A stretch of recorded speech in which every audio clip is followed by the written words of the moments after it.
আজকে তোমাদের সাথে যে হোটেলের ভিডিওটা শেয়ার করব সেটা কিন্তু পুরীতে একটা হেরিটেজ প্রপার্টি। এটা নিউ সিওকের একটা হেরিটেজ বিল্ডিং। 4 দিনের জন্য আমরা পুরীতে এসে কিন্তু এই হেরিটেজ প্রপার্টিটাতে ছিলাম। তো চলো তোমাদেরকে দেখিয়ে দিই কিরকম কি এর ফেসিলিটি আছে। নিউ সিওকের ঠিক পিছন দিকে এই বিল্ডিংটার নাম হচ্ছে মলয়াবাস। এই যে বিল্ডিংটা আজকে তোমাদের সাথে শেয়ার করছি এটা কিন্তু 150 বছর পুরনো একটা প্রপার্টি। যারা একটু অথেন্টিসিটি পছন্দ করো তাদেরকে কিন্তু খুব ভালো লাগবে এই বিল্ডিংটা। তো চলো এখানে রুমগুলো একবার দেখিয়ে দিই। আমি যে ফার্স্ট রুমটা দেখাচ্ছি সেটা কিন্তু সবথেকে আইকনিক রুম বলতে পারো। রুমে যে ডেকোরেশনটা দেখতে পাচ্ছ একদমই কিন্তু ইউনিক। রুমে যখন ঢুকলাম তখনই কিন্তু একটা ফিল হচ্ছিল যেন আমি রাজার রুমে রয়েছি। মানে এতটা সুন্দর অথেন্টিকভাবে সাজানো রয়েছে আর খুব ইউনিক লাগলো আমার এই রুমগুলো। আর ওপরে যে দেখতে পাচ্ছ গোল মতো ওটা একটা গম্বুজ রয়েছে, মানে একদম বিল্ডিংয়ের টপ ফ্লোরে যে গম্বুজটা রয়েছে সেটাই কিন্তু এই ঘরটার মধ্যে দেখা যাচ্ছে। একটা রুমের সাথে কিন্তু এরকম টাইপের সি ভিউ পেয়ে যাবে তোমরা, তার সাথে পেয়ে যাবে সিটিং এরিয়া। এখানে ফ্যামিলির সাথে এসে বসে গল্প আড্ডা দিতে বেশ দারুণ লেগেছিল কিন্তু আমাদের।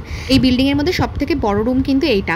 আর প্রত্যেকটা রুমের সাথে কিন্তু attach bathroom, balcony plus AC facility কিন্তু রয়েছে। ওপরের যে ঘরের সিলিং গুলো দেখতে পাচ্ছ এগুলো কিন্তু অনেক পুরনো, রাজা বাদশাদের আমলে কিন্তু এগুলো সব তৈরি করা থাকে।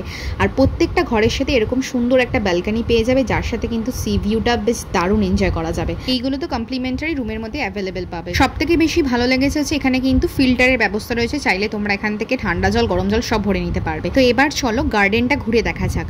বিল্ডিং এর সামনে একটা বিশাল বড় গার্ডেন রয়েছে যেখানে তোমরা চাইলে ফটোশুট করতে পারবে, টাইম কাটাতে পারবে আর গার্ডেন থেকে বসে বসে সি ভিউ এনজয় করতে পারবে। বাচ্চাদের জন্য এই জায়গাটা কিন্তু খুবই সুটেবল, খুবই ভালো লাগবে, তারা কিন্তু ভালো এনজয় করতে পারবে।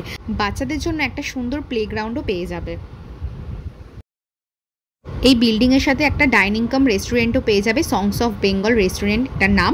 তো এখানে দেখো খুব সুন্দর বসে খাওয়ার সিটিং এরিয়া রয়েছে। এটা ছিল হচ্ছে রাতের ভিউ। আমার মতো যারা এই বিল্ডিং এ থাকতে চাইছো তাদেরকে বলছি ফার্স্ট কমেন্টে এই বিল্ডিং এর পুরো অল ডিটেলস ফোন নাম্বার দেওয়া থাকবে, চাইলে বুকিং করে নিতে পারো।